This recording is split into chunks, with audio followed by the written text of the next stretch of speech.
वन्दितु सर्वसिद्धे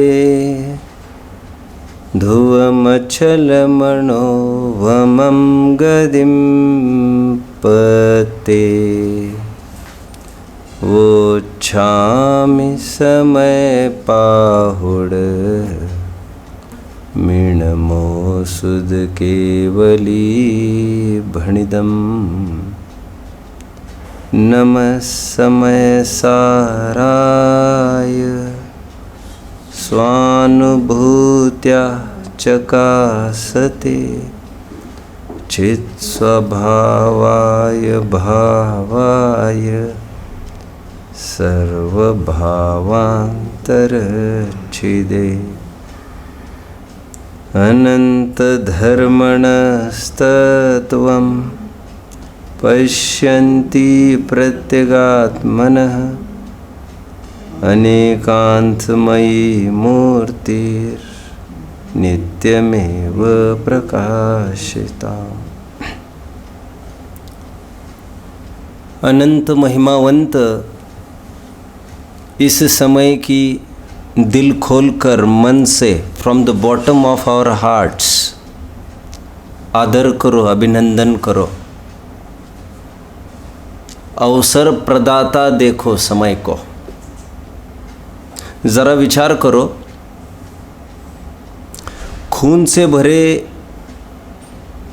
इतिहास के ऐसे कई पन्ने हैं जो इस बात के गवाह है कि कभी युद्ध भूमियों पर पराक्रमी राजाओं ने सामने वाले शत्रु राजा को जान से मारने की बजाय बख्श दिया हो। कई घटनाएं हैं ऐसी, और फलस्वरूप सामने वाले राजा ने अधीन आकर जीवन भर गुलामी की है। मतलब हमें जिसने संवारने का, संभलने का अवसर दिया हो, ऐसे राजा की जीवन भर गुलामी करने की कथाएं इतिहास के पन्ने एक नहीं कई है। कहा भी जाता है it is easy to conquer and destroy the others but difficult to win the others. अभी इसी तर्ज पर विचार करें, जिसने हमको संभलने का, संवरने का अवसर दिया नहीं, पल पल दे रहा है, देता आ रहा है, दे रहा है, देता रहेगा। नहीं संभल पाए तो कोई नाराजी नहीं, कोई शर्त नहीं। ऐसी वस्तु का, ऐसी वस्तु की व्यवस्था का खुले दिल से हम आदर क्यों नहीं करते? इसलिए इस पूज्य समय की सच्चे दिल से आराधना करनी चाहिए। समय की मतलब इसके वस्तु व्यवस्था की, कि प्रति पल नई नई पर्याय उत्पन्न होती है और इस बहाने हमें नए सिरे से सुधारित जीवन जीने का एक अवसर देती है। एक उदाहरण से इस बात को समझाऊंगा। एक व्यापारी है कोई, उदाहरण के लिए मानकर चलिए उसकी एक समय में, एक मिनट में, उदाहरण ही समझ लीजिए, एक मिनट में 1 लाख की इनकम है उसकी, और कुछ नहीं करना है उसको। जैसे सामने वाले ने 1 लाख रखा, उसने उसको उठाया और काउंटर में ढकेल दिया। 1 मिनट इसमें ख़त्म हो गया। दूसरा आया ग्राहक, 1 लाख रखा, उसने उठाकर काउंटर में डाला, दूसरा मिनट चला गया। वो थरोली निरंतर हर मिनट में वो केवल पैसों की गड्डियाँ अपने काउंटर में डालता जा रहा है। वस्तु स्वरूप में विचारना हो तो ये उदाहरण एक एक समय में लगाना पड़ेगा। अब मेरा ये प्रश्न है, यदि वो गड्डी थोड़ी सी जोर का झटका देने से वो गड्डी, मान के चलिए, काउंटर में न जाकर वो नीचे गिर गई पैर के पास, तो उसको क्या करना चाहिए? ये मेरा प्रश्न है। क्या करना चाहिए? आपको क्या लग रहा है? वैसे आपको क्या लग रहा है? यदि आप ये कहेंगे वो नीचे झुके और नीचे झुककर उस गड्डी को उठाकर काउंटर में रखे, क्योंकि 1 लाख कौन छोड़ेगा।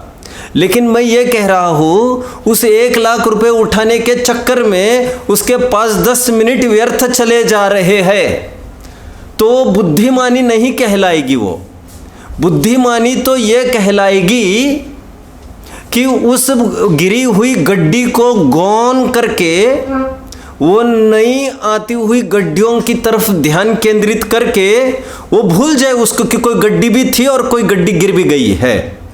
हर समय में मान के चलिए तो वही आबाद होगा वो जीव, उसको गौन करना पड़ेगा वो गिरी हुई 1 लाख की गड्डी को, नहीं तो उसके पीछे आगे के भी बहुत समय चले जाएंगे।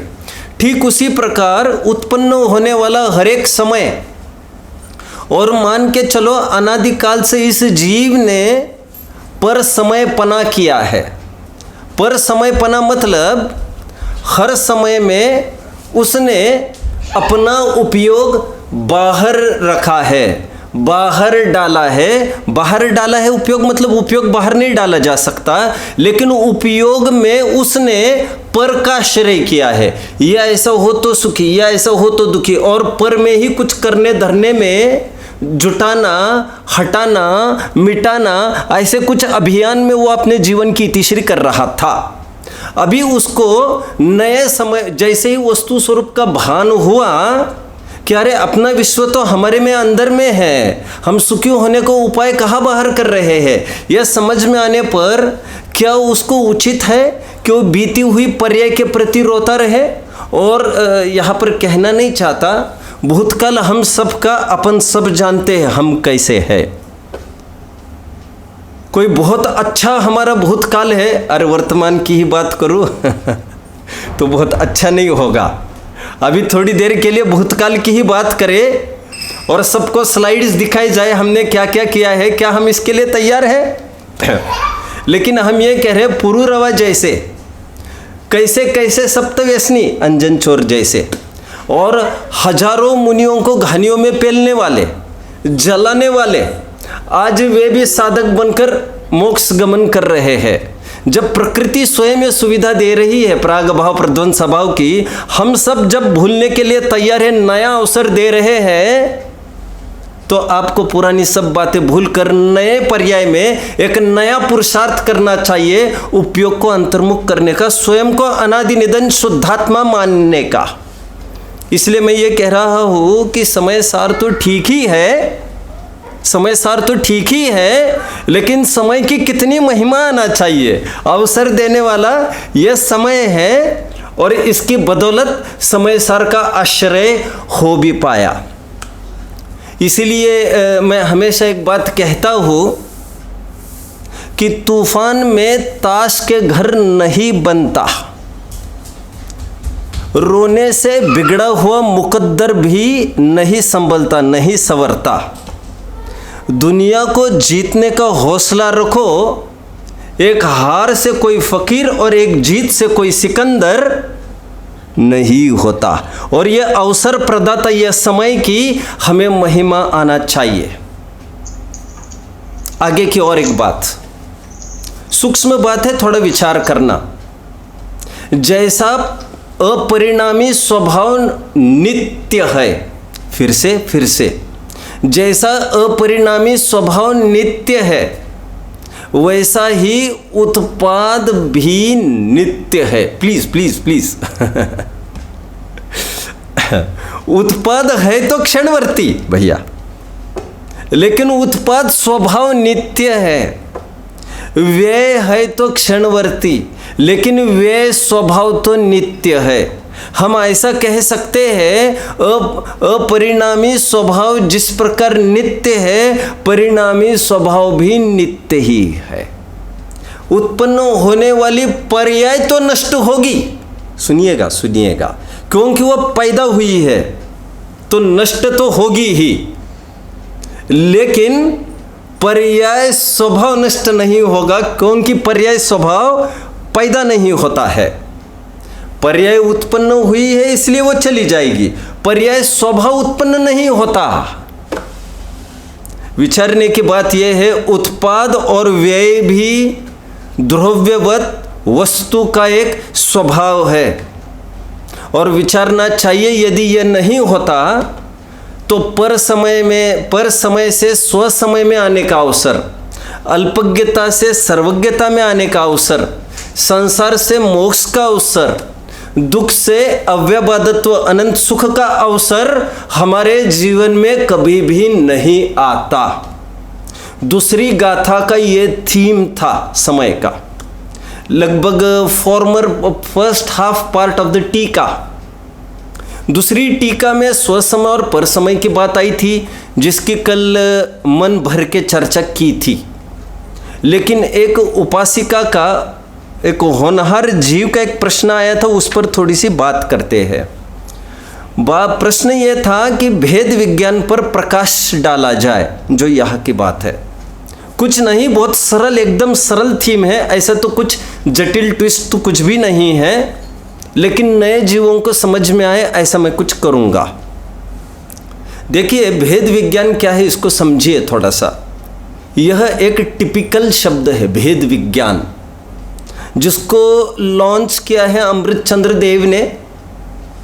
अमृतचंद्र का ये अपना उपज का शब्द है, भेद विज्ञान। उनको इसमें भारी दम लगी और उनके बाद ये विरासत मिली पंडित टोडरमल जी को। तो उनको भी इतना भाया ये शब्द भेद विज्ञान का, उन्होंने जगह जगह इस बात को लिया। और फिर बाद के जो कवि हुए हैं जितने भी, बुधरदास जी है, दयानंद राय जी है, भागचंद जी, जितने भी, उन्होंने भेद विज्ञान परख खूब बात करी। अभी भेद विज्ञान क्या है समझिए थोड़ा सा। भेद विज्ञान का तात्पर्य आपा पर ही नहीं है, उसको बताने का मैं प्रयास करता हूँ। मान के चलिए हम मार्केट से गेहूं लेकर आए। गेहूं तो मार्केट से ही लाया जाएगा, मार्केट मतलब खेती किसानों से। जब गेहूं के नाम पर हम लेके आते हैं तो गेहूं ही नहीं लेके आते हैं। गेहूं के नाम पर हम गेहूं के साथ साथ 1% कुछ कंकड़ भी लेके आते हैं, कुछ घास फूस के तिनके भी लेके आते हैं। जब घर में गेहूं के नाम पर सब आ जाता है, पैसा भी सबका आदा किया जाता है, वो भी घास फूस के रेट का भी गेहूं के रेट में अदा किया जाता है। इतना सब होने पर भी कहा भी गेहूं जाता है, पैसा भी दिया जाता है, लेकिन इतने मात्र से वो ग्राह्य नहीं माना जाता। सज्जन और विवेकी लोग यहाँ पर अच्छा शब्द है। विवेकी लोग गेहूं को देखते हैं, गेहूं को बीनते हैं। गेहूं को बीनना मतलब कंकड़ अपने आप अलग होते जाते हैं, गेहूं का संग्रह होता जाता है। भिन्नता करना, भिन्नता, डिस्क्रिमिनेटिव साइंस, इसे भेद विज्ञान कहते हैं। मैं बहुत अच्छी भाषा में और बोलता हूँ। जैसे अनुयोग में बात करनी है हमको, स्थूल कथन पहले करके सूक्ष्मता की तरफ मैं बढ़ रहा हूँ। मैं मान के ही चल रहा हूँ, एकदम सरल जीव को पहली बार सुन रहा हूँ, उसको समझ में आए, तभी तो प्रश्न उठा होगा। कर्णानुयोग का भेद विज्ञान मतलब क्या? ये पाप प्रकृतियाँ है, ये पुण्य प्रकृतियाँ है। ये बांधने योग्य नहीं है, ये बांधने योग्य है। थोड़ी देर के लिए ऐसा समझ लीजिए। एक अथवा कर्णानुयोग में इस अपेक्षा से भी देखा जा सकता है, ऐसे करने से कर्म बनता है, शुभ भाव करो अशुभ भाव करो। इससे कोई विलक्षण विजातीय, बहिर्लक्ष्य से विजातीय कोई अंतर्मुख परिणाम होना चाहिए, जिससे कर्म बंध नहीं होगा। हे उपादेय की मैं बात कर रहा हूं, ये करना ये नहीं करना, कर्णानुयोग की बात हुई। चरणानुयोग की बात करते हैं। ये सेव्य है, यह अनुपसेव्य, मतलब अभी वो पर्टिकुलर अनुपसेव्य नहीं। यह भक्ष्य है, यह अभक्ष्य है। यह पहनने लायक है, यह पहनने लायक नहीं है। मंदिर में ऐसा करने लायक है, पढ़ाया जाता है बच्चों को मंदिर में कैसे जाना चाहिए और कैसे नहीं जाना चाहिए, क्या नहीं करना चाहिए। तो करणीय और अकरणीय का पक्ष हमने लिया। ये चरणानुयोग का हे उपादेय हो गया। प्रथमानुयोग का हे उपादेय मतलब धनश्री सत्य घोषौ च तापसी रक्षकावपि। ये सब अनादर्श है, इनका आदर्श नहीं लेना चाहिए, ये सब हे है। और मातंगो धन देवश्च, मैंने अभी पहले 5 पापों में प्रसिद्ध जीवों की बात की, अभी मैं 5 अनुव्रत में प्रसिद्ध जीवों की बात कर रहा हूँ। रत्नकरण सावकाचार्य के छंद है ये, मैं प्रथमान्योग का हे उपादेय कह रहा हूँ। ये जीव आदर्श है, अनुकरणीय है, अनुचरणीय है, केवल प्रशंसनीय ही नहीं अनुकरणीय भी है। ये 3 अनुयोग का भेद विज्ञान मैंने कराया, पूरे ग्रंथ में ऐसा कराया गया है। अभी द्रव्यानुयोग के भेद विज्ञान की बात करते हैं जो यहाँ पर अभिष्ट है। द्रव्यानुयोग के भेद विज्ञान में अध्यात्म में खास तौर पर अध्यात्म की बात करते हैं। इसमें स्व पर का भेद विज्ञान, लेकिन इसी को भेद विज्ञान नहीं कहते। इसलिए मैंने अभी अभी ये बात कही थी, आपा पर इतना ही अर्थ नहीं लेना भेद विज्ञान में, तो और क्या लेना, स्व पर के बीच का भेद विज्ञान और हे उपादेय के बीच का भेद विज्ञान। मैं कौन हूं और पर कौन है, इसका ज्ञान होना चाहिए। हटाने लायक क्या है और प्रकट करने लायक क्या है, ये भेद विज्ञान 2 रूप में चलता है। इसी को लेकर बोलिएगा कोई, इसी को लेकर 7 तत्व की सृष्टि हुई है। जीव और अजीव तत्व स्व पर को दिखाने के लिए, आश्रव बंध है को दिखाने के लिए, संवर निर्जर मोक्ष उपादेय को दिखाने के लिए, यह एक भेद विज्ञान है। इस गाथा में हम डालकर देखें यदि भेद विज्ञान, तो यहाँ पर एक तरफ स्वद्रव्य है और एक तरफ पर द्रव्य है। तो जो जीव पर द्रव्य में अपनत्व मानता है, उसी से अपना अस्तित्व मानता है। ये वस्तु ऐसी हो तो मैं अच्छा, ऐसी नहीं हो तो खराब, अथवा उल्टा, मतलब बाहर की वस्तु के हिसाब से ही अपना सुख दुख मानता है, उसको पर समय कहा। और इसीलिए उसको कहा गया ये पर है, मतलब पर का कुछ भी अपने साथ संबंध नहीं रखता। हमारा सुख दुख हमसे बंधा है, हमारा चतुष्टय हमारा स्वतंत्र भिन्न है। यह स्वपर का भेद विज्ञान है। उपादेय मतलब हटाने लायक और उत्पन्न करने लायक बाहर में कुछ भी नहीं है। सृष्टि में जितना भी कुछ है, संसार कहो मोक्ष कहो, यह सब अपने अंदर में है। सबकी अपनी अपनी दुकान है, सब अपने अपने दुकानदार है, ग्राहक है। और ठगने का फल किसी और को नहीं और नेकी का फल भी किसी और को नहीं। इसलिए अपने दिल को एक छोटी सी अदालत ही समझना चाहिए, क्योंकि कोई खराब बात होते समय जो अंदर में बात होती है धिक्कारने की, वह हमारी ही तो बात है, और किसकी बात है।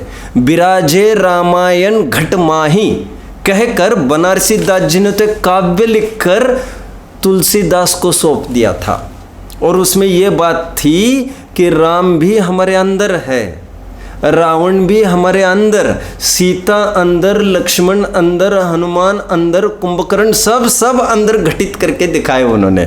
बाहर में अपना कुछ भी नहीं है।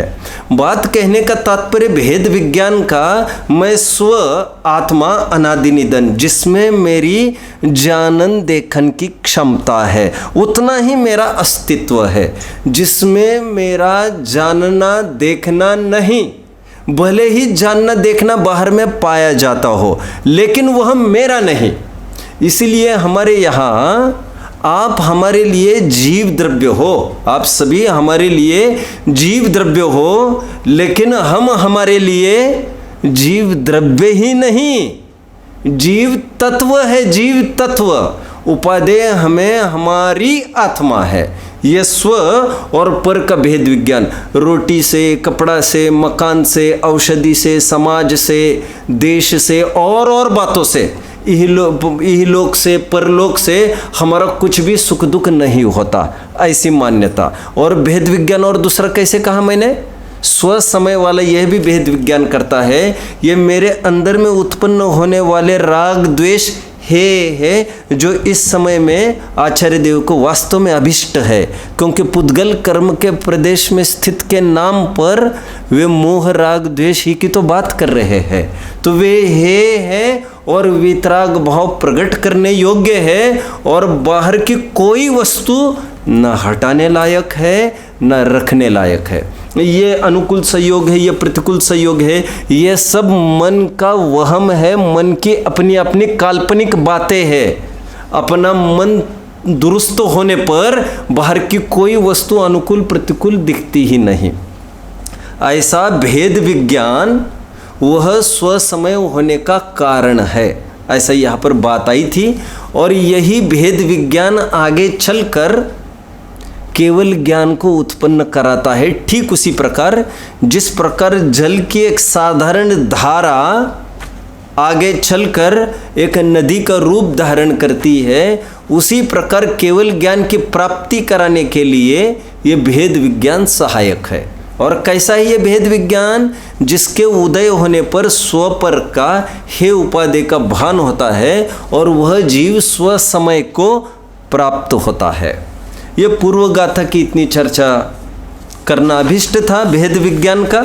मैं चाहूँ तो उस लाइन को भी एक बार पढ़ लेता हूँ, क्योंकि कल प्रश्न जो उत्पन्न हुआ था उसमें भेद विज्ञान परक भी प्रश्न था और केवल ज्ञान परक भी। देखिए, जब यह जीव सर्व पदार्थों के स्वभाव को प्रकाशित करने में समर्थ केवल ज्ञान को उत्पन्न करने वाली भेद ज्ञान ज्योति को का उदय होने से, केवल ज्ञान को कौन उत्पन्न करता है? ये भेद ज्ञान की ज्योति। जे पूरब शिव गए जाही और आगे जई है, सो सब महिमा इस भेद विज्ञान की है। सर्व पदार्थों से छूटकर दर्शन ज्ञान स्वभाव में नियत वृत्ति रूप अस्तित्व रूप आत्म तत्व के साथ एकत्व रूप में लीन होकर प्रवृत्ति करता है, तब दर्शन ज्ञान चारित्र में स्थित होने से युगपत स्व को एकत्व पूर्वक जानता है तथा स्वरूप से एकत्व पूर्वक परिणमता हुआ वह स्व समय है। ये मैंने पढ़ के भी दिखा दिया, बहुत साधारण बात थी, लेकिन मैंने भेद विज्ञान को बहुत अच्छे से समझाने का प्रयास किया। चारों अनुयोगों में भी द्रव्यानुयोग में कैसे घटित होगा? स्व पर हे उपादेय, इसी का हमें निर्णय करना है। इसी को कहते हैं कर विचार तो पाम, देखो तत्व विचार की महिमा। ये तत्व विचार से युक्त जीव को ही सम्यक्त्व का अधिकारी कहा है। तो ये भेद विज्ञान मतलब ही तत्व विचार। आगे की तीसरी गाथा की ओर हम बढ़ लेते हैं। आज गाथा को पढ़ते हैं। बहुत ही सुंदर गाथा है बहुत ही सुंदर गाथा है, और सब कुछ सुंदर है ये कहने वाली गाथा है। फिर से बहुत अच्छी भाषा में ये गाथा इसलिए भी सुंदर है क्योंकि यह गाथा समस्त वस्तुओं को सुंदर कहती है, दिखाती है, अथवा ये मुझे सुंदर कहती है। इसमें दो विवक्षाएं हम देखेंगे, एक अमृतचंद्र स्वामी जी की और एक जयसेन स्वामी की। फिर से मैंने दो अर्थ किए। यह गाथा इसलिए सुंदर है क्योंकि यह संपूर्ण विश्व को, विश्व के एक एक कण को, चेतन कण हो अथवा अचेतन कण हो, सबको सुंदर दिखाती है। एक अर्थ मैंने ये किया। दूसरा अर्थ ये किया मैंने, यह गाथा इसलिए सुंदर है क्योंकि यह मुझे सुंदर दिखाती है। जिसने मुझे मेरा रूप दिखाया उसके प्रति महिमा कैसे नहीं आएगी? मैं साधारण आदमी था, फुटपाथ पर रहता था, किसी ने मुझे एक दिन उठाया और मुझे लोक में कहते हैं लिफ्ट दे दी और मुझे आज कहाँ से कहाँ लाकर बिठा दिया, तो मुझे वो व्यक्ति अच्छा नहीं लगेगा क्या? जिसने मुझे अच्छे पद में स्थापित किया, मेरी अच्छाई मुझ में से बाहर निकाली क्षमता जिसने, उस व्यक्ति की महिमा आएगी। मैंने जो दो अर्थ किए उसका कारण मैं आपको पहले बता दूँ। दो बातों में जो कह रहा हूँ वो फर्क समझ में आ रहा है आपको? अमृतचंद्र स्वामी की दृष्टि में समय का अर्थ आपको संपूर्ण विश्व और विश्व का एक एक पदार्थ लेना चाहिए। जयसेन स्वामी की दृष्टि में ऐसा टीका में कहीं भी नहीं है। मुझे बहुत मजा आया है जयसेन स्वामी की टीका को पढ़ते समय। अमृत चंद्र स्वामी जी ने जो टीका लिखी है इस गाथा की, वो लगभग दूसरी गाथा के विषय वस्तु की पुनरावृत्ति है, लेकिन शब्द बोल इतने धारदार और इतने अपीलिंग है, इतने हिला देते, झकझोर देते अंदर से कि क्षण भर के लिए ऐसा नहीं लगता है कि वही प्रकरण चल रहा है। लेकिन सूक्ष्मता से विचार करें तो समय के जो विशेषण पीछे कहकर आए हैं वे ही विशेषण लगभग यहाँ पर तीसरी गाथा की टीका में मिलेंगे। वे ये कहते हैं संपूर्ण विश्व सुंदर है। और जयसेन स्वामी का क्या कहना है, समय का अर्थ यहाँ पर एक एक द्रव्य नहीं लेना, समय का अर्थ आत्मा लेना, आत्मा। और आत्मा मतलब भी यहाँ पर उनके मंतव्य में स्वसमय सुंदर है। आप समझ गए होंगे, क्योंकि प्रकरण पूर्व गाथा में स्वसमय पर समय का चल रहा था, तो सुंदर यहाँ पर स्वसमय को बताया जा रहा है, ऐसा जयसेन स्वामी का मंतव्य आया है। इसलिए भी दिल बहुत खुश हो गया। और जब दो विवक्षा अलग अलग सुनने को मिलती है, एक नया प्रमेय मिल जाता है। गाथा एक बार पढ़ लेते हैं। एयत निश्चय गदो समो संवत्थ सुंदरो लोए बंध कहायते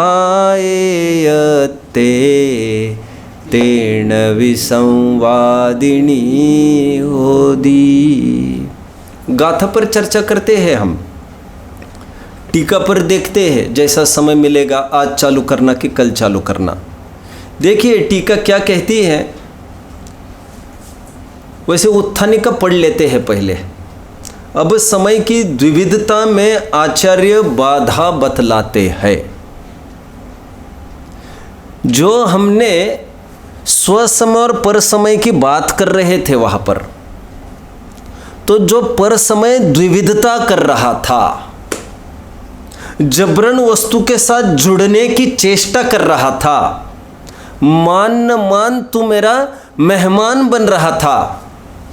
किस शब्द से ऐसा लगता है, पुद्गल कर्म के प्रदेश में स्थित हो रहा था, और पुद्गल कर्म के प्रदेश में स्थित होकर समय समय पर कलह कलुषता विवाद द्वंद्व फंद में उलझ रहा था।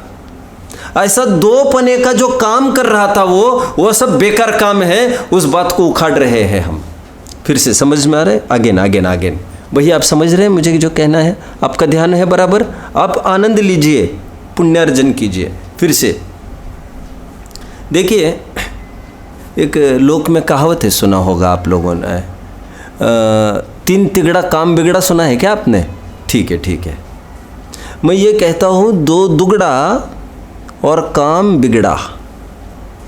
एक बात, जहाँ पर द्वंद्व है वहाँ पर द्वंद्व है। Getting again again. जहाँ पर दो पना है वहाँ पर कलह कलुषता होगी ही होगी। इसीलिए एकांत वास को निरंतर छटपटाते हैं ज्ञानी। क्या लिखा है?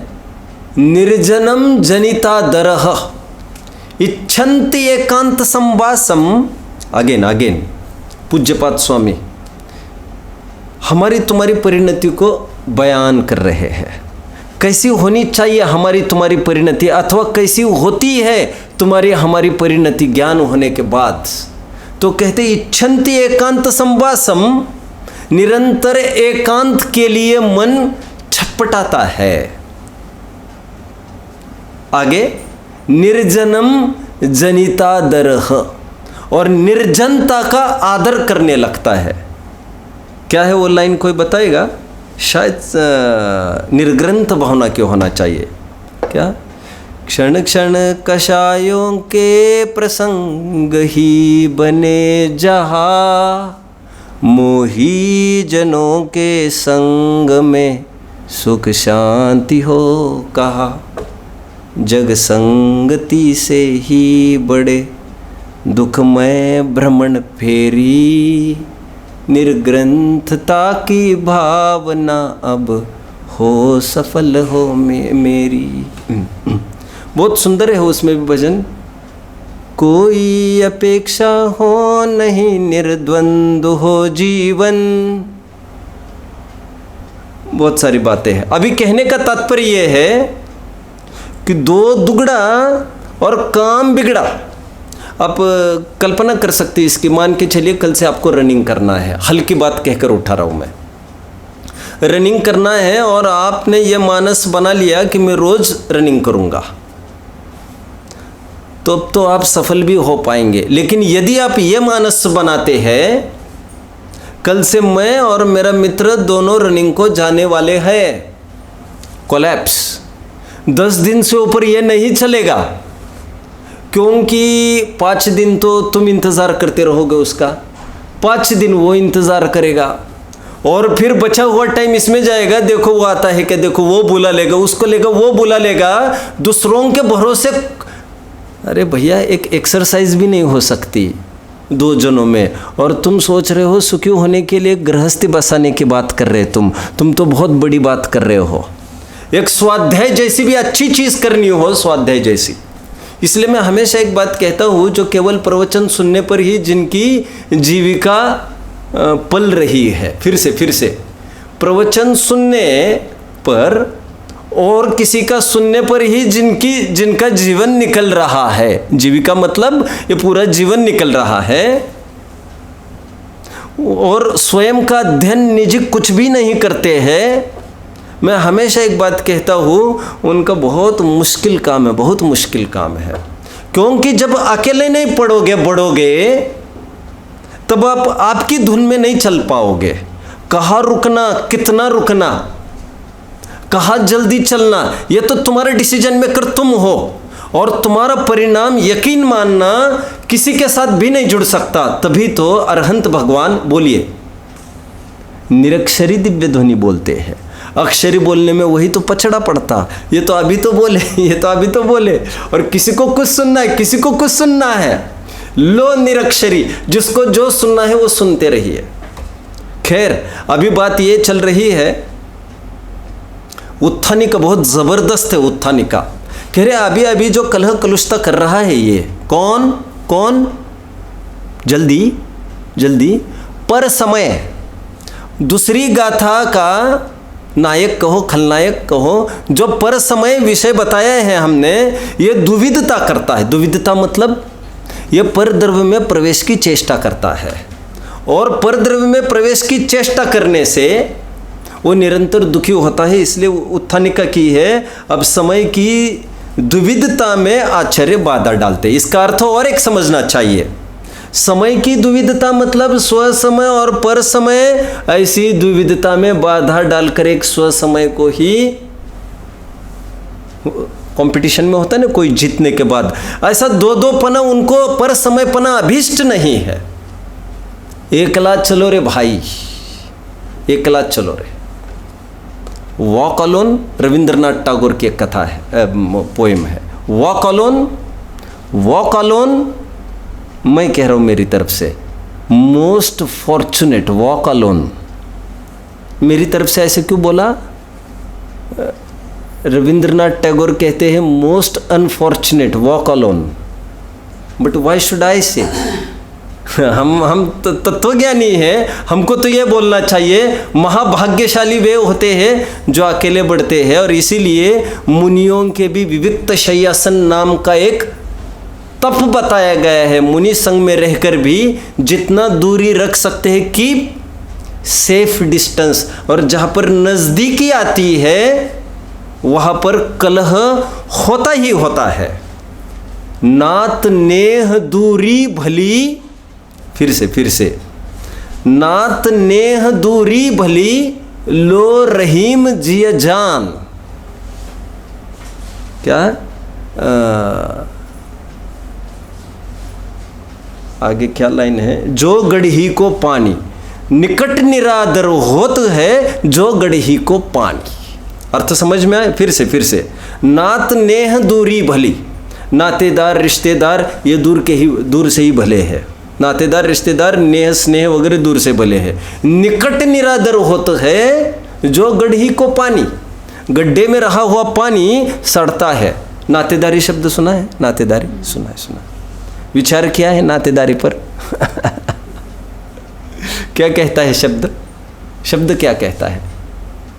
ना ते दारी, मतलब नहीं, तेरी दारी मतलब रिश्तेदारी।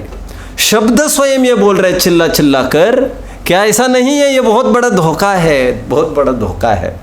यहाँ पर आज ये कह रहे जो पर में संबंध स्थापित करता है, ऐसा पर समय की बात मत उठाओ, और स्व समय पर समय, ऐसे दो जनों की बात बेकार है। एक स्व समय को ही उजागर किया जाना चाहिए, मतलब स्व समय पना प्रकट करना चाहिए, ऐसा कह रहे हैं। एक अर्थ। दूसरा अर्थ मैंने क्या किया?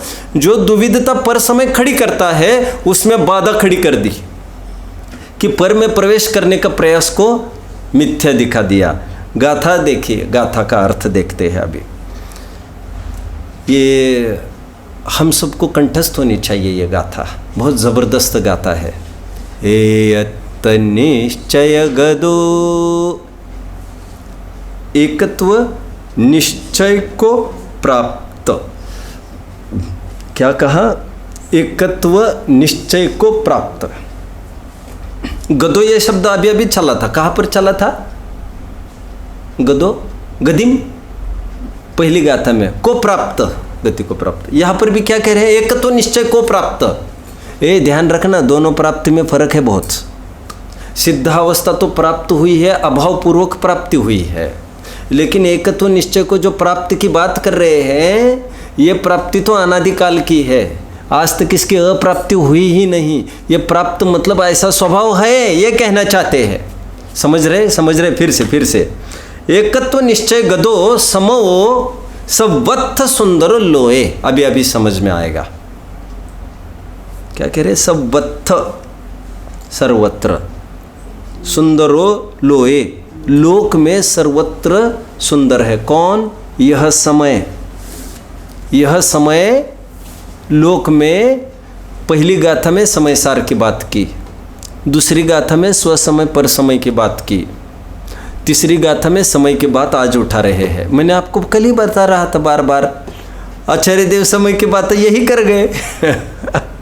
दूसरी गाथा की टीका में ही की थी उन्होंने समय की पूरी बात, क्योंकि उनको ऐसा लगा कि स्व समय पर समय दिखाई बिना कैसे काम होगा। ये आज ये कह रहे हैं कि यह जो समय है वह लोक में सुंदर है।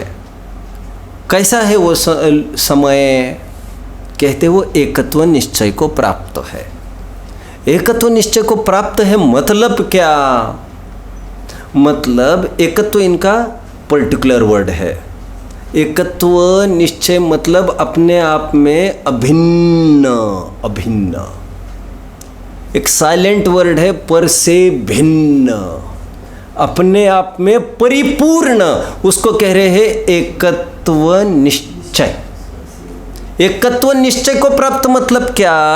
एकत्व अभिन्न, पर से भिन्न, परमार्थ से ऐसी ही है। हर एक वस्तु एकत्व निश्चय को प्राप्त है। एकत्व निश्चय में साइलेंट क्या वर्ड छिपा है?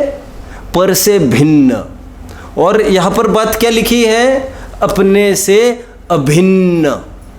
निश्चय का विषय क्या है? कोई बताएगा? व्यवहार का विषय क्या है? कोई बताएगा? व्यवहार और निश्चय का विषय क्या होता है? व्यवहार क्या करता है और निश्चय क्या करता है?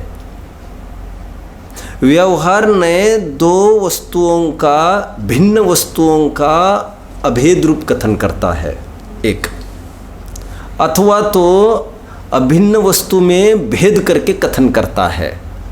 असद्भुत सद्भुत, आप समझ रहे होंगे मेरी बात को। क्या कहा मैंने? क्या व्यवहार दो प्रकार का होता है? कौन सा? असद्भुत और सद्भुत। असद्भुत व्यवहार क्या करता है? असद्भुत व्यवहार क्या करता है? भिन्न वस्तुओं का अभेद रूप कथन। सद्भुत व्यवहार क्या करता है? अभिन्न वस्तु में भेद करके बात करता है। जैसे फॉर एग्जाम्पल जैसे इस सब समुदाय को कहना यह जीव है, तो इसको कहेंगे असद्भुत व्यवहार नय का कथन। दो वस्तुओं को मिलकर एक वस्तु पने का आरोपण किया, मिलावट का कथन। अथवा ज्ञान वाला जीव, दर्शन वाला जीव कहना सद्भुत व्यवहार नय का विषय। और एकत्व निश्चय कहकर यह कहना चाहते हैं वस्तु अपने में रहने वाले अनंत गुणों से अभिन्न है, अभिन्न। अब समझ रहे बात को? ज्ञान वाला, दर्शन वाला, ये अभिष्ट नहीं है इनको कहना। इन अनंत गुणों वाला अथवा अनंत गुणों से युक्त गुणी ही कहो। एकत्व, हरेक द्रव्य सुंदरता को प्राप्त है। विश्व का हरेक द्रव्य सुंदर है। उस सुंदरता का कारण क्या है, राज क्या है, रहस्य क्या है?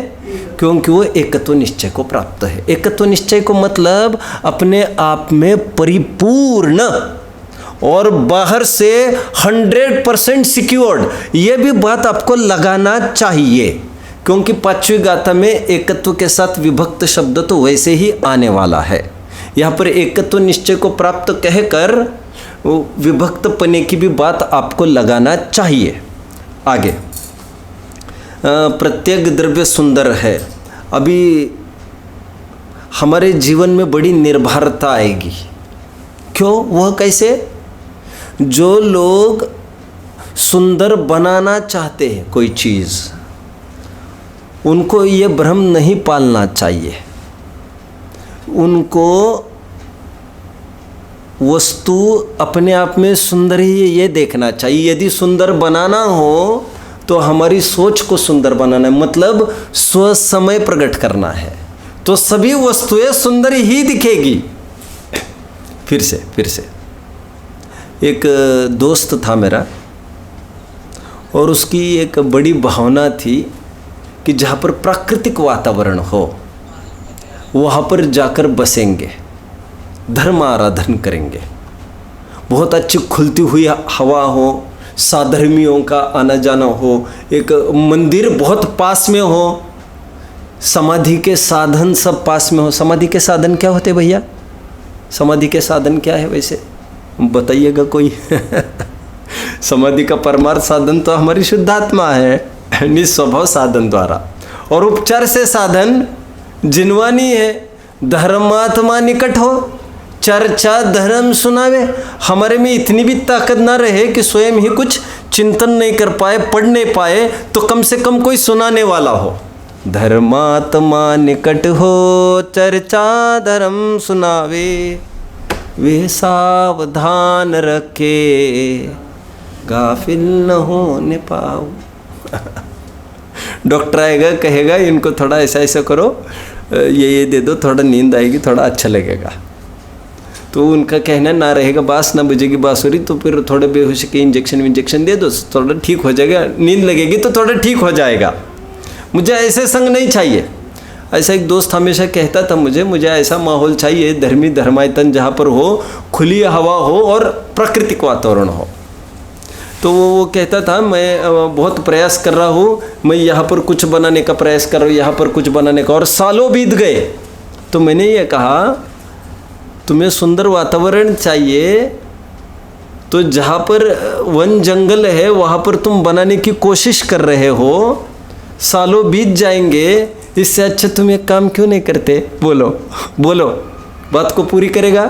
जहाँ पर बनाया है वहीं पर क्यों नहीं जाकर बसते? हम तो मंगलायतन में आ गए ना। जब वहीं पर जाकर क्यों नहीं बसते? तुम अपना जीवन इसमें तबाह करोगे क्या? जहाँ पर ऑलरेडी बना है, वास्तु है खड़ी, मंदिर है, जिनालय है, साधर्मी है, उपदेश के सभी देने लेने के सब साधन बैठे हैं, वहाँ पर क्यों नहीं जाते तुम? हाँ, ये तो बहुत सरल उपक्रम है। मैंने क्यों कहा इतना सारा उदाहरण? हमारी जो सोच है हम इसको ऐसा करें, हमारी अभी सोच को ही थोड़ा सा बदलना है, क्योंकि ऐसा करने में तो जीवन निकल जाएगा। जो लोगों ने कमर कस ली है, मैं एक दिन ऐसा घर बनाऊंगा, क्या बोले, मैं एक दिन ऐसी गाड़ी लूंगा, मैं एक दिन, कह रहे मैं ऐसा सुंदर बनाऊंगा कि अपेक्षा तुम जो कुछ है तुम्हारा अपना अपना झोपड़ा है, उसी में तुम सब सुंदरता देखने की यदि कला आ जाए तो फिर मिरेकल हो जाएगा। मिरेकल, अरे क्या बात करते हो तुम अरे तुम 25 साल दांव पर लगाओगे क्या? तुम ये कह रहे हो ये इतने करोड़ का, ये इतने करोड़ का, हमको तो ये लग रहा है। तुम क्या बोल रहे? सब गाड़ी 1 करोड़ की, घर कितने का? 2 करोड़ का। हमको ये लग रहा है 1 करोड़ मतलब 2-3 साल ये फूक गए इसमें। अब गाड़ी में घर में और 5-10 साल, ऐसे तो हम पूरा हिसाब लगाए तो तुम्हारा जीवन हमको कहीं ही नहीं दिख रहा है। तुम्हारा जीवन इसमें चला गया। एक लेखक ने, मैं अभी भूल रहा हूँ वो नाम है, इंग्लिश में एक बुक लिखी है किसी ने, अभी तक मेरे ज्ञान में था। उसने ये कहा है, we should try to count all the things in terms, not in terms of money spent, but in terms of time you are losing, valuable, invaluable time of your life that you are losing। जैसे हमने घर खड़ा किया तो तुमको ख्याल में आना चाहिए हमने 3 साल बर्बाद किए, गाड़ी खरीद कर दी 6 साल इसमें बर्बाद किए, हमने ये प्रॉपर्टी ली 6 साल तुम्हारे सब खाक हो रहा है यहाँ पर।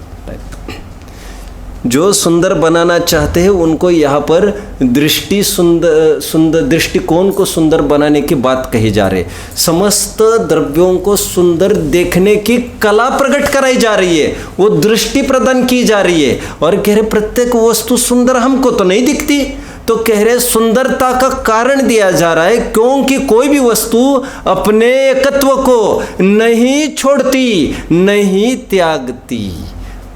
हर वस्तु अपनी सत्ता का अनुसरण करके ही रहती है और इसीलिए वो सुंदर है।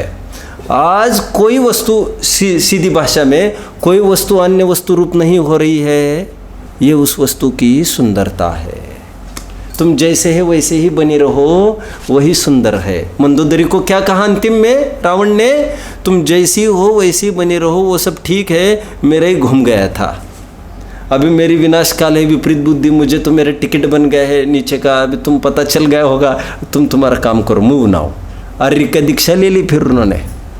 इसलिए मैंने इतने जनों को बदलने का प्रयास किया। सीता को तो लगा ही था फिर मेरे मन अनुकूल, इसको भी मनाओ, इसको भी मनाओ, लेकिन आज ख्याल में आ रहा है ये स्थिति ठीक नहीं, सब अपने अपनी जगह पर एकदम अच्छे है, मेरा ही मन थोड़ा सा विचलित अस्थिर हो गया था। अकबर एक राजा हुए हैं, नाम तो आप लोगों ने सुना होगा, वैसे प्रसिद्ध राजा हुए हैं। अकबर ने एक धर्म की स्थापना की थी, आप लोगों ने सुना होगा, स्कूलों में पढ़ा होगा, दिन ए इलाही, जानते होंगे यदि। उसका आशय यह था कि हिंदू, मुसलमान, जैनी आदि आदि ऐसा कुछ भेदभाव नहीं रखना। किसी हद तक वो अपने मिशन में सफल भी हो गया था, मान के चलिए। मैं उसकी मीमांसा करने नहीं बैठा हुआ अकबर की, मुझे अपनी बात कहनी है। एक दिन के कोर्ट में उसने यह ऐलान किया कि जो सबसे बड़ा अच्छा चमत्कार दिखाएगा मैं उसको बड़े से बड़ा इनाम दूंगा। एक जन आया, बोले कि मैं देखिए मैं 10वीं मंजिल से कूदने जा रहा हूँ, तो मैं ऊपर से कूद कर दिखाऊंगा मतलब जिंदा, अगर जिंदा ही तो दिखाऊंगा मतलब क्या होगा। तो उसने वो चमत्कार दिखा दिया। कह रहे और नेक्स्ट, तो एक जन ने कांच पर चल के दिखाया, एक जन ने आग पर चल के दिखाया, आदि आदि। अंत में एक आदमी आया, विश्व सुंदर है, विश्व सुंदर है, उसको देखने का प्रयास करो। आया और उसने क्या किया, हंसना नहीं बस आप लोग, उसने माचिस की तीली निकाली और कागज आगे किया और तीली जलाई और कागज को जला दिया। देखते रह गए सब, देखते रहे, अभी कुछ करेगा, अभी कुछ करेगा। बोले हो गया, बोले हो गया, ये कौन सा चमत्कार? बोले तुम्हारा, तुमने आग लगाई वो जल गया, ये चमत्कार क्या है इसमें? वो आदमी कौन होगा ये मुझे पूछना है आप लोगों को, वो आदमी कौन होगा ये करने वाला? तो उसने कोर्ट में ये कहा, साहब वस्तु अपने स्वभाव को नहीं छोड़ती है, ये चमत्कार है, और जिस दिन आग जलाना बंद करेगी अब तो भूखे मर जाओगे सभी, रोटी पक नहीं सकेगी फिर। यह चमत्कार तो वस्तु अपने स्वभाव को नहीं त्यागे तो ही सुंदरता है, तो ही चमत्कार है। ये कौन बोला होगा? आपको क्या लग रहा है? कुछ तो बोलिए, अरे कुछ तो बोलिए। हाँ, ये अरे बीरबल का है, बीरबल के बीच में ला तुम छोटे बच्चे के ये जरूर कोई जैनी ही होगा जो वत्थु सहावो धम्मो, वस्तु कभी भी स्वभाव का त्याग नहीं करती और वस्तु अपने स्वभाव का त्याग नहीं करती, इसीलिए तो उसकी सुंदरता है। यदि वस्तु अपना स्वभाव का ही त्याग करने लग जाए तो उसकी वैसी महिमा नहीं होगी, नहीं होगी, उतनी पूछ उतनी कीमत कभी नहीं होगी उसको। एकत्व निश्चय गति यह समय, यह सुंदरता को प्राप्त है सर्वत्र लोक में, और एक एक द्रव्य इस भांति सुंदर है। बंद कहा एयत्ते तेण विसंवादिनी होदी, विसंवाद तो तब पैदा होता है जब वह उस वस्तु को दूसरी वस्तु से जुड़ने की, बोलिए जुड़ने की, बोलिए कल्पना करता है। जोड़ता है ऐसा नहीं कह रहे हम कथा जब बोलने की कल्पना, वो जब जुड़ने की बात करता है, जुड़ने की कल्पना करता है तो भारी आश्चर्य होता है हमको। कह रहे ये सब विसंवाद फैलाता है और कुछ नहीं करता है। टीका तो बहुत जबरदस्त है, केवल गाथा ही इतनी जबरदस्त है इसकी, ये समझ लीजिए हमारे जीवन में आंख में से फिर से आंसू ही नहीं आ सकता हर एक वस्तु को, जैसी वस्तु है, रावण की बात कही, कह रहे ठीक है अभी सब ठीक है। मंदोदरी ने कहा मैं बनूं क्या ऐसी? अरे मैं ये कह रहा हूं सीता भी यदि बोलती माफ करना, माफ करना, सीता के सतीत्व के प्रति तो किसी को भी शक ही नहीं हो सकता, वो भी कहती।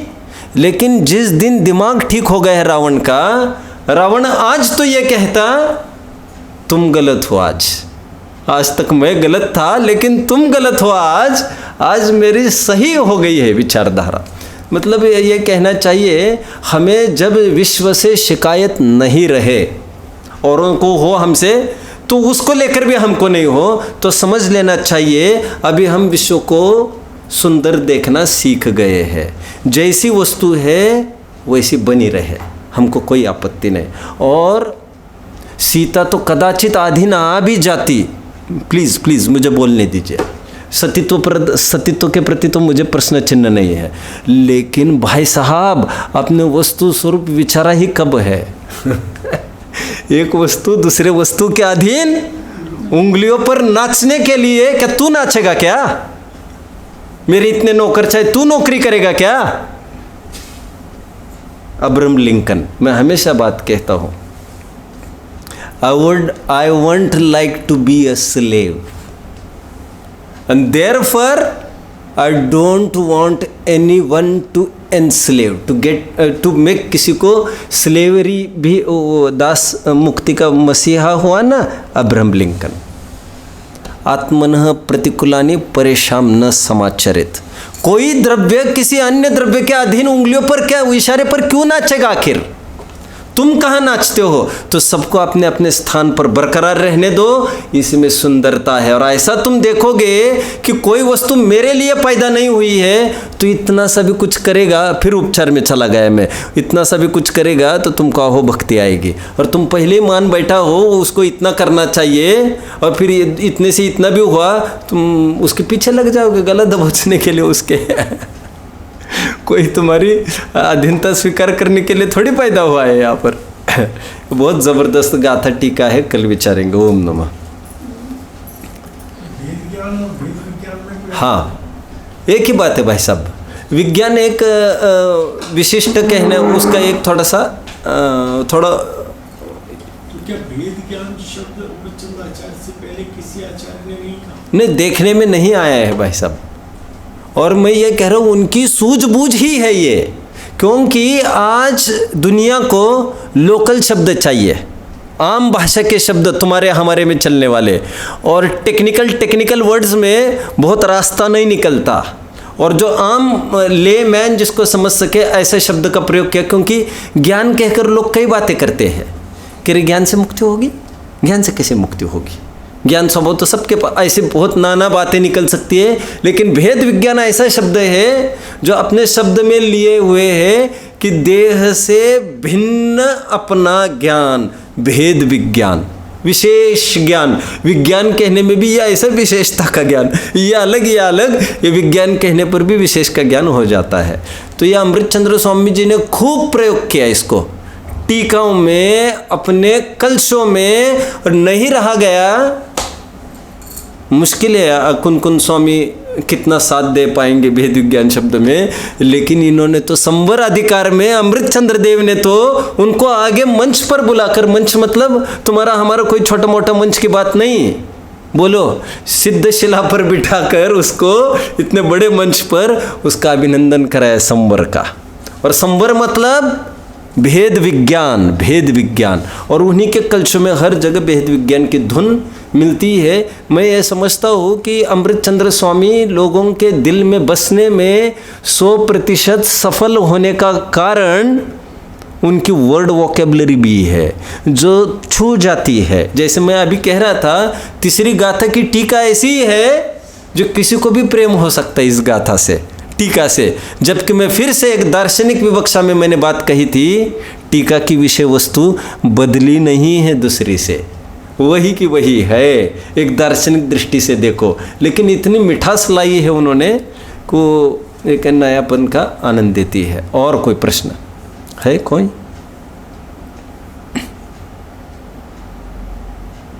यहाँ से किसी को प्रश्न? ठीक है।